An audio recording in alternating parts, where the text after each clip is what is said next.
కలియుగంలో కలి బారి పడకుండా రక్షింపగలిగినది ఇది భగవన్నామం. అంతటి శ్రేష్టమైనటువంటి భగవన్నామాన్ని ఎవడు పట్టుకుంటాడో వాడు ధన్యాత్ముడు. యమధర్మరాజు గారు దూతలందరికీ సమావేశం పెడతట. పెట్టి ఎవరి జోలికి వెళ్ళకూడదో, ఎవరిని ముందు తీసుకురావాలో చిట్టా చెప్తుంటాడు. పరాకు పడకండి, గుర్తుపెట్టుకోండి అంటుంటట. ఎవరిని ముందు తేవాలి అంటే, ఎకసక్కమునకైన ఇందిరారమణుని పేరు సలపంగలేని దుర్భాషితులను. ఎకసక్కమునకు అంటే ఎగతాళి చేయడానికి కూడా నారాయణుడి పేరు చెప్పని వాడు ఉంటాడే, వాణ్ణి ముందు తీసుకురండి. అలాగే కలలోనైన శ్రీకాంతుని పాద పద్మముల్ చూడని కర్మరతుల, కలలో కూడా వాడికి భగవంతుడి పాదాలు కనబడవు, అలాంటి వాణ్ణి ముందు తీసుకురండి. అలాగే కేవల కథాప్రశంసకునైన కృష్ణ కథాప్రశంసకు చెవి యొగ్గలేని దుష్కథా ప్రవణుల. భాగవతం చెప్తుంటే, కృష్ణలీలలు చెప్తుంటే, కృష్ణుడి లీలలు విని సరదాపడి సంతోషించడానికి కూడా చెవి ఇలా పెట్టకుండా ఎప్పుడూ అక్కర్లేని విషయాలు వినేటటువంటి వాళ్ళు ఉంటారే వాళ్ళు. యాత్రోత్సవములైన ఈశ్వరుని గుడి త్రోవ తొక్కని దుష్పదులను. యాత్రకి ఎడతాడు, ఉత్సవానికి ఎడతాడు, నువ్వు వెళ్ళవే గుళ్ళోకి, నేను ఇక్కడ ఉంటానంటాడు. అలా యాత్రకి వెళ్ళడు, ఉత్సవానికి వెళ్ళడు, భగవంతుడి గుడి దారి కూడా తొక్కని వాడు ఉంటాడే వాణ్ణి. అసలు పరమ భాగవతుల పాద ధూళి సమస్త తీర్థసారమటంచు ఎరుగలేని వారి వారి వారి వారి వారి చేరిన వారి తొలుత కట్టి తెండు దూతలార. సమస్త బ్రహ్మాండములలోని తీర్థసారం ఎక్కడుంటుందంటే, పరమ భాగవతోత్తముడై భగవంతుణ్ణి నమ్ముకున్న వాడి పాదాల అడుగున ధూళిగా ఉంటుంది. అందుకే వాడి గడప దాటి ఇంట్లోకి వస్తుంటే భగవంతుడు సింహాసనంలోంచి తలెత్తి చూస్తాట. ఎన్నాళ్ళకి రావాణ్ణి తీసుకొచ్చావు ఇంటికి, వాడు గుక్కెడు నీళ్లు తాగాడు రా మన ఇంట్లో, ధన్యుడి అంటాట. అందుకే ఊరకరారు మహాత్ములు వా రథముల ఇండ్ల కడకు వచ్చుటలెల్లం కారణము మంగళములకు, నీరొచ్చుట శుభము మాకు నిజము మహాత్మా అంటాడు గర్గుడు.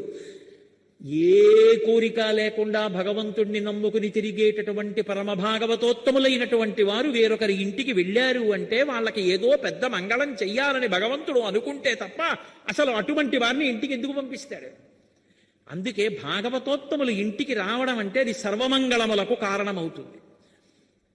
కాబట్టి అటువంటి మహాభక్తుల యొక్క పాద ధూళియందు సమస్త తీర్థ సారముంటుందని తెలుసుకోలేనటువంటి వాడెవరున్నాడో వాడి తోడి వారి, అలా ఆయన చుట్టూ ఉన్నవాళ్ళు, వాళ్ళ చుట్టూ ఉన్న వాళ్లతో ఉన్నవాళ్ళు ఎవరున్నారో క్షణం ఆక్కండి. తొలుత కట్టి తెండు దూతలారా, తొందరగా తీసుకొచ్చేయండి. కమలనయను మీది భక్తియోగమెల్ల ముక్తియోగమనతంచు మొదలరింగు.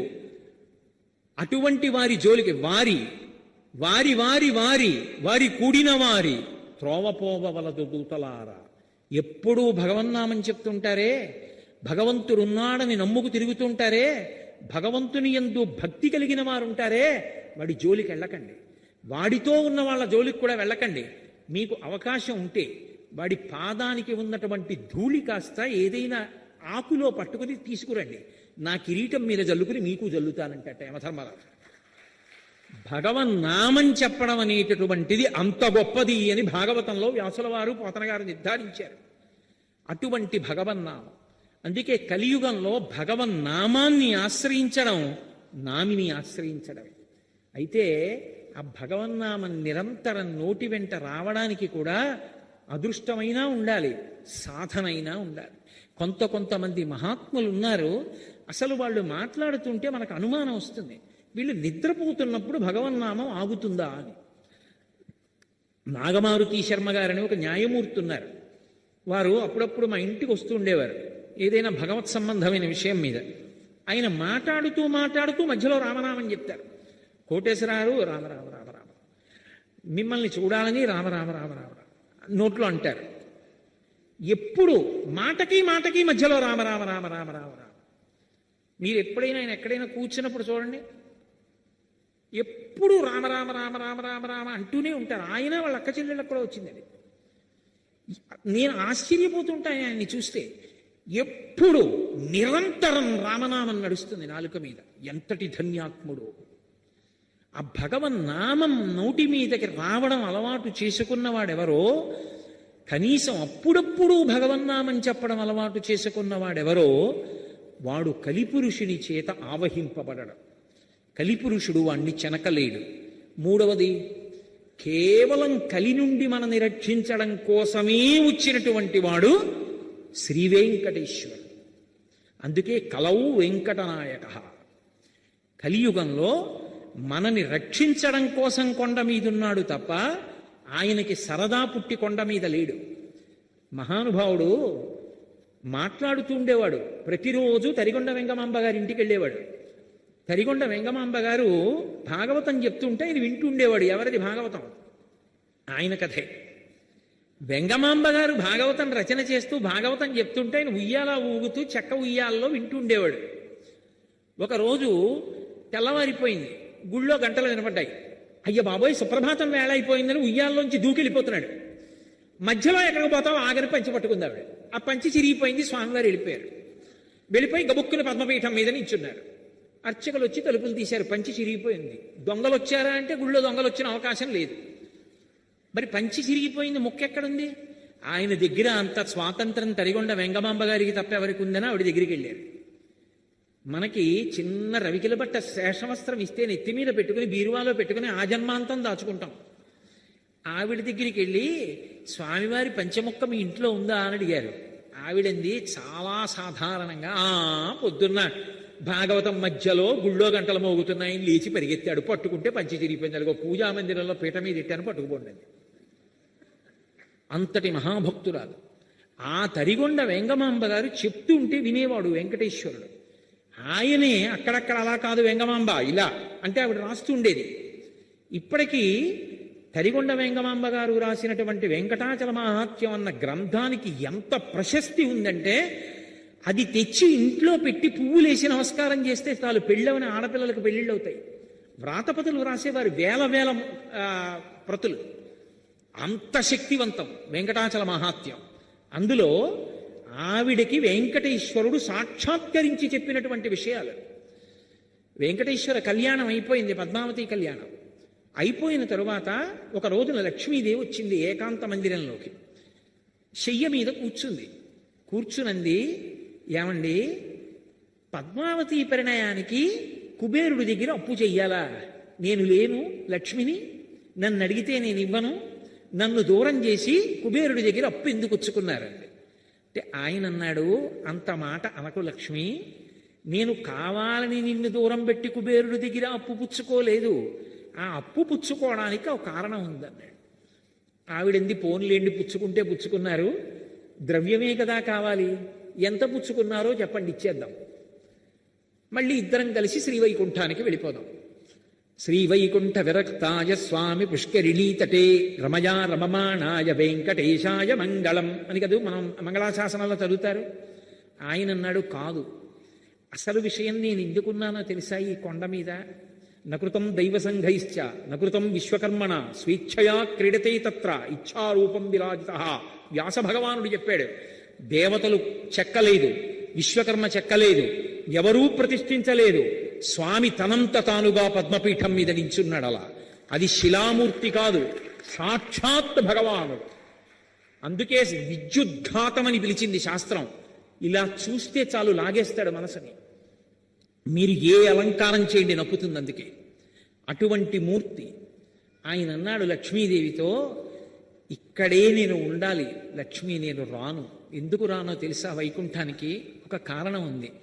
కలియుగంబున ప్రజలు పాపకర్మంబులాచరించి పాపకర్మ ప్రభావంబున రోగాది దుఃఖములు కలుగగా తాళలేక మొరలు పెట్టి నన్ను పిలువ వారిని బ్రోవకుండగా విడుచుట నాకు పాడి కాదు.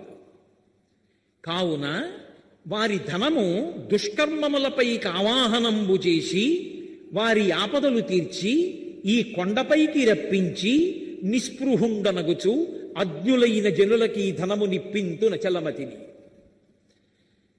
వచ్చే ఇది కలియుగం లక్ష్మి. కలియుగంలో కలిపురుషుడి యొక్క ప్రభావం చేత విశేషమైనటువంటి పాపకర్మలు ఆచరిస్తారు. ఇది మహాపాపం, ఇది చేయకూడదని తెలుసు, ఇది చేస్తే పాపం వస్తుందని తెలుసు, దాని చేత భగవంతుడి యొక్క కృపకి దూరం అవుతామని తెలుసు, తెలిసి కూడా చేస్తారు. ఆ చేసిన కారణం చేత ఏమవుతుందో తెలుసా? పాపము రోగరూపాన్ని పొందుతుంది. రోగరూపాన్ని పొందితే ఇంతమంది మధ్య ఉన్నవాడు ఈ డబ్బెందుకు పనికొస్తుందంటే ఒక్కడు ఇంటెన్సివ్ కేర్ యూనిట్లో పడుకుంటాడు. ఒంటి నిండా గొట్టాలు ఎడతారు. ఆ పడుకున్నప్పుడు నీ జ్ఞాపకానికి వస్తాను. ఆపద ముక్కులవాడ అనాథరక్షక గోవిందా గోవిందా అంటాడు. అప్పుడు అంటే ఆపద తీమని దాని అర్థం. అప్పుడు అంటాడు, నీకు హుండీలోకి తెచ్చి అది వేస్తాను ఇది వేస్తానంటాడు. నేను తప్ప ఎవడు రక్షిస్తాడు వాణ్ణి? ఒక పక్క కలిపురుషుడి ప్రభావం, చెయ్యొద్దు అని తెలిసినా పాపకర్మలు చేస్తాడు. అప్పుడు నేను కూడా రక్షించడానికి ఇక్కడ లేకపోతే ఎవరికి చెప్పుకుంటాడు?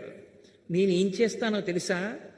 వాడు పాపం చేసి సంపాదించిన ధనాన్ని వాడి యొక్క పాపానికి సమానంగా ముడుపు కట్టిస్తాను, కొండ మీదకి రప్పిస్తాను. వాడే పట్టుకొస్తాడు ఆ డబ్బు, హుండీలో వేస్తాడు. తత్పాపరూపమైనట్టి ధనము, ఆ పాపరూపమైన ధనం పట్ల నిస్పృహుండనగొచ్చు. నిజానికి నేను సంతోషించను లక్ష్మి. హుండీలో 3,70,00,000 వచ్చిందంటే మురిసిపోను. అయ్యో ఇంత రప్పించవలసి వచ్చిందంటే ఎన్ని పాపాలు చేస్తే వచ్చిందో అని బాధపడతా. కాబట్టి నిస్పృహుండనగొచ్చు. నిస్పృహతో అజ్ఞజనులకు ఇప్పింతు నచలమతిని. నేనేమీ బాధపడకుండా అన్నవాడిని మాత్రం రక్షిస్తూ ఉంటాను లక్ష్మి. మనసు మార్చుకుంటాడేమోనని తలనీలాల రూపంలో పాపం పుచ్చుకుంటూ ఉంటాను. పుచ్చుకుని ఇప్పటికైనా మారి భక్తితో బతకరా అంటూ ఉంటాను. ఆ డబ్బు పేదవాళ్ళకి అన్నం తినడానికి రకరకాల కార్యక్రమాలకి పంపించేస్తూ ఉంటాను. కానీ లక్ష్మి, వడ్డీ కట్టాలి కదూ, నాకు జేబులో డబ్బులు ఉండాలి కదా. మరి కలియుగంలో ఎక్కడ డబ్బు పుచ్చుకుంటానో తెలుసా? నేను డబ్బు పుచ్చుకోవాలంటే ఒకడున్నాడు, వాడు పరమ ధర్మాత్ముడు, పరమభక్తి తత్పరుడు, నన్ను నమ్ముకుని ఉన్నవాడు. వాడు కోరికతో రాడు. తండ్రిని చూడకుండా ఉండలేక వచ్చినట్టు నన్ను చూడాలని వాడు వస్తాడు. నాతో వెంకటాచలంలో ఒకానొకప్పుడు ఒక వృద్ధ అర్చకుడు చెప్పాడు, ఒక్కొక్క రోజు వెంకటేశ్వర స్వామి వారి ముఖంలో గొప్ప సంతోషం కనపడుతుందండి మాకు. అలా కనపడింది అంటే మేము మరునాడు వస్తున్న వాళ్ళని చూస్తాం, ఎవరో ఒక పరమభక్తుడు వస్తాడు గుడికి అని చెప్పారు. అలాంటి వాడు ఒకడు వస్తాడు లక్ష్మి. వాడు హుండీలో డబ్బులు వేయడానికి ఇలా చేయి పెడతాడు. వాడేం పెద్ద పెద్ద కట్టలు వేయడు. వాడు ఒక పావలా కాసో 2 రూపాయలో వదులుతాడు. వాడు వేస్తున్న డబ్బు కోసమని నేను హుండీలో ఇలా చెయ్యి పెడతాను. అది మిగిలిన డబ్బులో పడదు, నా చేతిలో పడుతుంది. అది తీసి ధనదుకు వడ్డీకి ఇచ్చి కుబేరుడి వడ్డీ దాంతో కడతాను. కొంత నేను డబ్బు ఉంచుకుంటాను. నీకో చమత్కారం చెప్పనా? ఇంతమందికి ఇచ్చేవాణ్ణి పరమభక్తుల డబ్బులతో జీవనం గడుపుతూ ఉంటాను. వింతలేల చెయ్యుచుండెదను కొండ మీద. ఆశ్చర్యకరమైన పనులు ఇలాంటివి చేస్తూ ఉంటాను. కలియుగంలో కలిపురుషుడి బారిన పడిన వాళ్ళని రక్షించడానికే కొండ మీద ఉన్నాను లక్ష్మి. లేకపోతే ఎప్పుడో వైకుంఠానికి వచ్చేద్దను. కలియుగంలో పాపము పెరిగిపోయి కలిప్రభావం ఎక్కువైపోతుంటే నేను కూడా లేకపోతే రక్షించేవాడెవరు? అందుకని ఉన్నాను. అందుకే గోవిందనామముల్ గొంతెత్తి పాడుచు కొండెక్కు భక్తుల గుంపులొకట, స్వామిని దర్శించి సంతోషమాగక పరవశులకు పుణ్య పురుషులొకట, స్వామి ప్రసాదంబు కన్నుల కద్దుకొని ఆస్వాదించి పరవశించు భక్తుల గుంపులొకట, తలతీసి ఇత్తుమా ఎలవేలు పంచును తల వెంట్రుకలరిచ్చు ధన్యులొకట, ఏది అయ్యడ చూసిన స్వామి మాటే సకల హృదయాల ఉండెడి స్వామి ఒకడే, ఎవడి తలపులు చూసిన స్వామి ఒకడే, స్వామి నటించుచుండు ఈ శైలమందు. కొంతమంది వెంట్రుకలు ఇస్తామని ఎక్కుతుంటారు, గోవిందా గోవిందా ఏడుకొండలవాడ వెంకటరమణ గోవిందా. భుజాల మీద సంటి పిల్లలు, తల మీద పెట్టే అక్కడ ఉన్నటువంటి మంటపాల్లో పడుకుంటారు. జిర్రన చలిగాలి, ఒక్కడికి పడిశం పట్టదు, దగ్గు రాదు, జ్వరం రాదు. పుష్కరిణిలో స్నానం చేసి చందనం గుండుకి దాయించుకుని దర్శనం చేసి వచ్చిన ఒక్క లడ్డూ పట్టుకుని మూట కట్టుకుని ట్రంకుపెట్లో పెట్టుకుని ప్యాసింజర్ ఎక్కి 18 గంటలు ప్రయాణం చేసి వాడి ఊరెళ్ళి పూజ చేసి నేను తింటాననకుండా అందులో ఇన్ని అటుకులు శనగపప్పు తెచ్చి కలిపి ఊరంతా ప్రసాదం పంచిపెట్టి తనింత నోట్లో వేసుకుని మురిసిపోయేవాడు ఒకడు ఉన్నాడు లక్ష్మి. వాడి కోసం తిరుగుతూ ఉంటాను, ఆ భక్తుడి కోసం తిరుగుతూ ఉంటాను. నిజంగా వాడు ఉన్నాడు కొండ మీద. నేను సభాముఖంగా చెప్పడం ఏం బాగుంటుంది, కానీ పరమసత్యం చెప్తున్నాను మీతో. వాడు ఉన్నాడు, వాడు ఎదురు చూస్తూ ఉంటాడు. వాడు పలుకుతాడు. ఎక్కడి నుంచి మీరు పిలవండి వాడు పలుకుతాడు. మహానుభావుడు. అందుకే పద్మాసనస్థయౌ పద్మావతీదేవి నిజవక్షమందున నిలుపుకొనుచు తన చరణములే గతి అని దక్షిణకరము పాదములు చూప తన పాదములు నమ్మిన వారలకు ఈ భవాంబోధి కటిదగ్నమగునటంచు వామహస్తంబు ఆ నడుమును నుంచుకొని భక్తవరులకు సంకేతించుచుండ అలరు శేషాద్రి పర్వతము మీద అలరు ఆనంద నిలయమందు దివ్యమంగళ విగ్రహం డవ్యయుండు పరమ పావనుడు శ్రీవేంకటేశ్వరుడు వెట్క. మహానుభావుడు లక్ష్మీదేవిని వక్షస్థలంలో పెట్టుకుని నా పాదాలు నమ్ముకోండిరా, సంసారం మీకు నడుం వరకే వస్తుందని చెయ్యి ఇలా చూపిస్తుంటే ఒక చెయ్యి నడుం వరకు పెట్టుకుని ఇలా సంకేతిస్తూ అలరు ఆనంద నిలయమందునను నిలచి పరమ పావన శేష పర్వతము మీద దివ్యమంగళ విగ్రహుండవ్యయుండు శ్రీవేంకటేశ్వరుడు వెట్క. భక్తవరదుండు, భక్తులకి వరాలు ఇచ్చేటటువంటి ఆ వెంకటేశ్వరుడు కలిప్రభావం నుంచి మనని తప్పించడం కోసమని వచ్చి అక్కడ నించున్నాడు. అందుకే కలిపురుషుడికి విరుగుడేమిటో తెలుసా? స్మరణాత్ సర్వపాపఘ్నం. ఒక్కసారి వెంకటాచల పర్వతాన్ని తలుచుకుంటే చాలు, ఒక్కసారి ఆ వెంకటేశ్వర స్వామిని తలుచుకుంటే చాలు, ఒక్కసారి ఆనంద నిలయ విమానాన్ని తలుచుకుంటే చాలు, ఒక్కసారి ఆ క్షేత్రాన్ని మనసులో స్మరించాడనుకోండి, ఒక్కసారి ఆ స్వామివారి యొక్క దివ్యమంగళ విగ్రహం, ఆ తిరుమల క్షేత్రం ఇవన్నీ మనసులోకి వచ్చాయనుకోండి చాలు. ఆయనని స్మరించి ఆయన నామం చెప్పినంత మాత్రం చేత తరించిపోతాడు. ఏదో సాయంకాలం వేసవికాలం కష్టపడి ఇంటికి వచ్చాడు, కార్యాలయంలో పనిచేసి పడుకున్నాడు పడక్కుర్చీలో. ఏమండి అలా పడుకున్నారంది భార్య. అబ్బా వేడి ఎంత తాపం రోహిణీ కార్తీ, ఉండండి కాస్త పల్లరసం తెచ్చిస్తానంది. చల్లటి గాలి వస్తోంది దక్షిణం నుంచి. కళ్ళు మూసుకున్నాడు. 5:30 అయింది, సహస్రదీపాలంకార సేవ అవుతుంది స్వామికి వెంకటాచలంలో అని ఒక్కసారి స్మరించాడు. ఆ ఆనందనిలయ విమానం దగ్గరికి, ఆ వెంకటేశ్వర స్వామి వారి దేవాలయం యొక్క రాజద్వారం దగ్గరికి వెళ్ళేటప్పటికే ఉన్నటువంటి పెద్ద గడప, ఆ గడప కింద ఉన్నటువంటి ఇనప గొట్టం, గొట్టానికి ఉన్న కన్నాలు, కన్నాల్లోంచి తమకు తాముగా కారుతున్నటువంటి నీళ్లు, రాజద్వారానికి అటూ ఇటూ కట్టిన చిన్న అరటి చెట్లు, లోపల ఉన్నవాడు సమస్త ఐశ్వర్యానికి అధిపతి అని చెప్పేటటువంటి శంఖనిధి పద్మనిధి చిన్న చిన్న విగ్రహాలు చూశాడు. ఆ ఎర్ర తివాచీ మీదకెళ్ళి నిలబడితే ఆ గొట్టంలోంచి వచ్చినటువంటి కన్నాలలోని నీళ్లు కాళ్ల కింద కడిగేశాయి. పెద్ద గడప, దాని మీద ఉన్నటువంటి ఇత్తడి పళ్ళె అన్ని చూశాడు. వంగి 2 చేతులతో ముట్టుకుని నమస్కారం చేసి ఇలా దాటాడు. ఇలా తలెత్తి పైకి చూస్తే కుడివైపు గోడ మీద అనంతాచార్యుల వారు విసినటువంటి గుణపం కనపడింది. ఆ గుణపం చూసి కొంచెం ముందుకెళ్ళి ఇలా ఎడం పక్కకి చూశాడు. వెంకటపతి రాయలు, అచ్యుతరాయలు, వరదాజీ అమ్మాణ్ణి ఇలా కుడివైపు చూశాడు. చిన్న టోపీ పెట్టుకుని తనుబతికుండగానే కృష్ణదేవరాయల వారు స్వామివారి ముందు నమస్కారం చేస్తూ తన 2 భార్యలు తిరుమలదేవి, చిన్నాదేవితో నిలబడి ఉన్నటువంటి కృష్ణదేవరాయల వారిని చూశాడు. ఓహో ఎంతటి ధన్యాత్ముడు రా అనుకున్నాడు. 2 అడుగులు ముందుకెళ్ళాడు. ఎడం పక్కన తులాభారం. ఏ బిడ్డలు లేని తల్లికి బిడ్డలిచ్చాడో, ఏ ఒక్క బిడ్డ ఉన్న బిడ్డ కాపదొస్తే ఆపద మొక్కులవాడ అనాథరక్షక గోవిందా అంటే కాపాడాడో, ఏ తల్లిదండ్రులు అనారోగ్యంతో ప్రమాదంలో ఉంటే వాళ్ళని రక్షించాడో అక్కడికి తీసుకొచ్చి సమర్పిస్తున్నటువంటి ఆ తులాభారం, ఓ పక్కన పోస్తున్న పటికి బెల్లం, బెల్లపు దిమ్మలు, ఆ చిల్లర నాణేలతో ఉన్న బస్తాలు, ఇటు కూర్చున్నటువంటి భర్త, తల్లి, తండ్రి, బిడ్డడు, తులాభారం వంక చూసి ఇంకొక 2 అడుగులు ముందుకేసి ఇలా ఎడం పక్కకి చూస్తే రంగనాయకుల మంటపం, లోపల పెద్ద శేషవాహనం, అక్కడ చిన్న అరుగు, అందులో తెల్లటి బట్టలు కట్టుకుని మెళ్ళో ఐడెంటిటీ కార్డ్స్ వేసుకున్నటువంటి టీటీడీ అధికారులు, ఆ పక్కనే తిరుమల రాయ మంటపం, దాని మీద ఒక పెద్ద ఇత్తడి పళ్ళెం, దాని మీద నల్లటి అక్షరాలతోటి మాలిక్ కాఫూర్ దక్షిణ దేశం మీదకి దండయాత్రకు వచ్చినప్పుడు సమస్త దేవాలయాల్ని కొల్లగొడుతున్నప్పుడు శ్రీరంగనాయక స్వామి ఆలయానికి కూడా వెళ్ళి అక్కడ దోపిడీ జరుగుతున్న సమయంలో రంగనాథస్వామిని రక్షించడానికి ఈ ఉత్సవమూర్తుల్ని తీసుకొచ్చి ఈ మంటపంలో కొంతకాలం ఉంచిన కారణం చేత ఈ మంటపానికి రంగనాయకుల మంటపం అని పేరు వచ్చిందన్న బోర్డు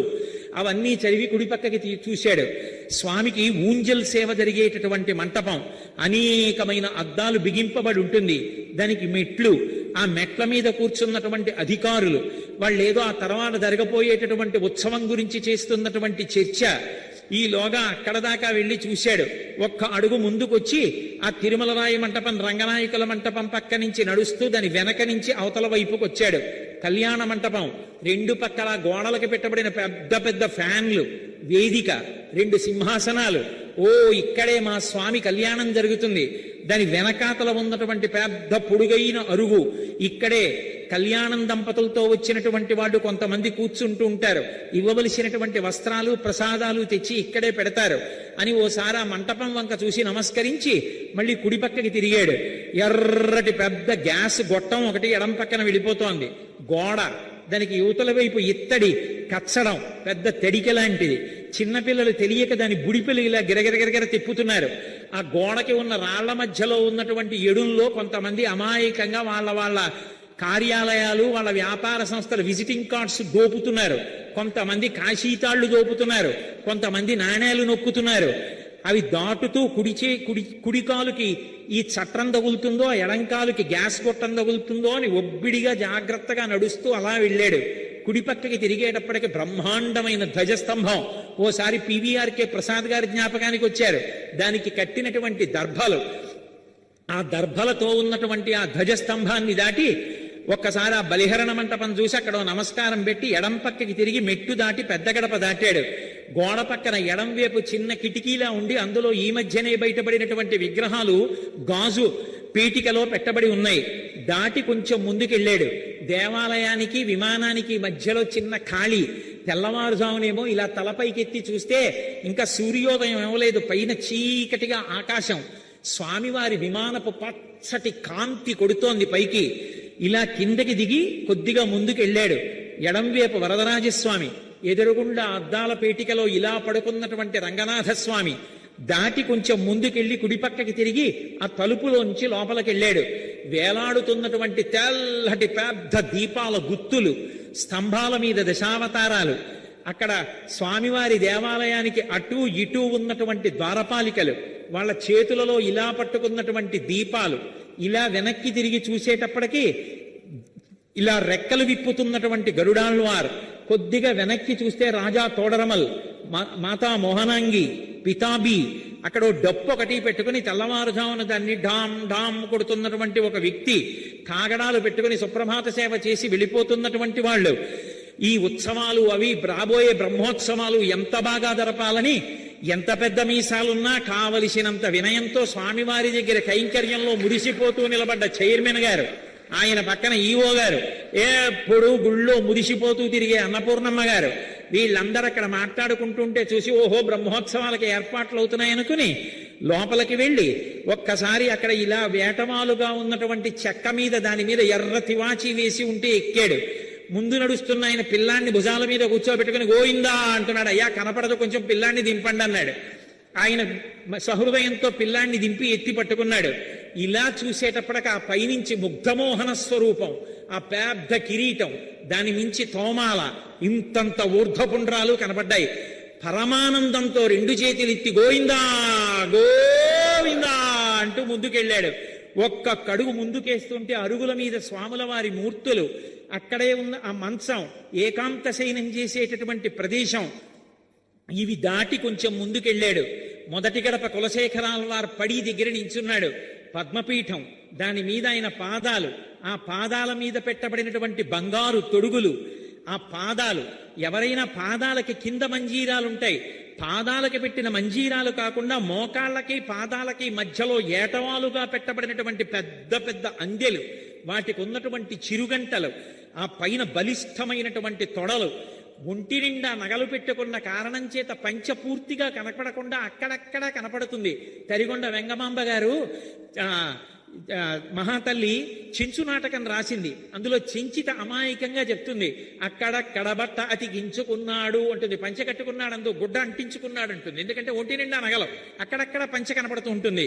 అలా అక్కడక్కడా కనపడుతున్న పంచ, పెద్ద అంచు, మెడలో వేసుకున్నటువంటి సాలగ్రామాల మాడలు, ఇలా ముందుకొచ్చినటువంటి వక్షస్థలం, శ్రీదేవి భూదేవి వాళ్ళకి చుట్టినటువంటి పుష్పాల మాలలు, మొలకి పెట్టుకున్నటువంటి నాగాభరణం, ఆ పైన మహానుభావుడు ఈ చేత్తో పట్టుకున్నటువంటి చక్రం, ఈ చేత్తో పట్టుకున్నటువంటి శంఖం, ఇలా చూపిస్తున్నటువంటి వరదహస్తం, దాని నిండా వజ్రాల తాపడం, ఇందరికీ అభయం ములిచ్చు చేయి కందువకు మంచి బంగారు చేయి అని అన్నమయ్య పొంగిపోయినటువంటి ఆ చెయ్యి, ఆ కంఠం, దాని మీద త్రివళులు, సున్నా చుట్టినట్టున్న చిరునవ్వు నవ్వుతున్నటువంటి ముద్దులొస్తున్నటువంటి చిన్న గుండటి మూతి, దాని కింద గడ్డం, గడ్డం మీద కర్పూరపు మచ్చ, సంపంగి మొగ్గల కొనతేరినటువంటి కోటేరు లాంటి ముక్కు, కళ్ళు ముక్కు కప్పుతూ పై వరకు పెట్టినటువంటి ఊర్ధ్వపుండ్రాలు, దాని మీద అంత పొడుగున వజ్రాలు తాపడం చేసినటువంటి కిరీటం,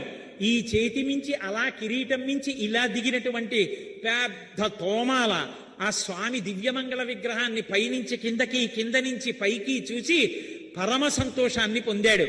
అర్చకులు నీరాజనం పెద్ద గరిటె లాంటిది పట్టుకుని కింద నుంచి పైకి ఇలా తిప్పుతుంటే ఆ కర్పూర కాంతులలో స్వామివారి దివ్యమంగళ విగ్రహాన్ని చూసి పరవశించిపోయాడు.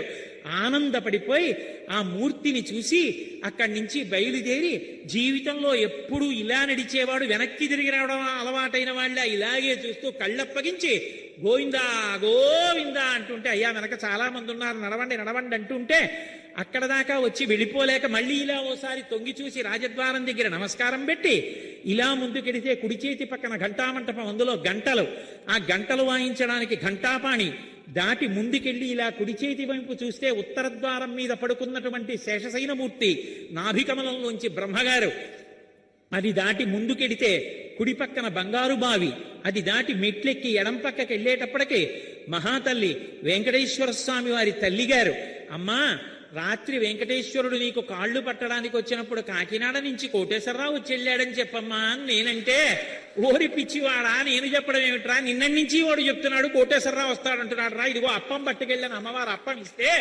అప్పం పట్టుకుని ఇలా వచ్చి అరుగుమించి నడిచి వెనక్కి వెడుతుంటే బొమ్మలకు దసరాకి పెట్టినట్టుగా బోలెడన్ని వరస, అందులో ఇలా నోటికి చెయ్యడ్డు పెట్టుకున్న ఆజ్ఞాపాలక హనుమ, సుగ్రీవుడు పెద్ద గరిటె లాంటి దాంతో తీర్థం చేతి నిండా పోస్తే కింద పడకుండా ఉత్తరీయం పెట్టుకుని 3 మాటలు బుచ్చుకుని నా తల పట్టేసేంత పెద్ద పాదుకలు వైష్ణవ అర్చక స్వాములు తల మీద పెడితే, అమ్మయ్య స్వామి పాదాల కిందున్నాను నాకు బెంగలేదని ఆయన పాదుకల కింద తలపెట్టి మురిసిపోయి కొంచెం ముందుకెళ్ళి మెట్లు దిగి వెనక్కొచ్చి బావి దగ్గర నుంచి చూస్తే సింహం మీద కాలు మీద కాలేసి కూర్చున్నవాడిలా ఆ మహానుభావుడు విమానంలో వెంకటేశ్వర దర్శనం చేసి కొంచెం ముందుకొచ్చి ఆ అరుగు మీద చూసి ఇక్కడే వస్త్రాలంకార సేవ చేసుకునే అదృష్టం పొందిన వాళ్ళకి పట్టుబట్టలు ఇస్తారని అక్కడి నుంచి కొంచెం ముందుకెళ్ళి మళ్ళీ కుడి పక్కకి తిరిగితే ఆ విమానం కనపడుతుంటే ఎడం పక్క అరుగు మీద గాజు అద్దాల వెనక తెల్లటి బట్టలు కట్టుకుని నోట్ల కట్టలు బంగారం వెండి లెక్క పెడుతుంటే నోరు తెరిచి ఒకసారి అలా చూసి ఏమి ఐశ్వర్యవంతుడవయ్యా మహానుభావ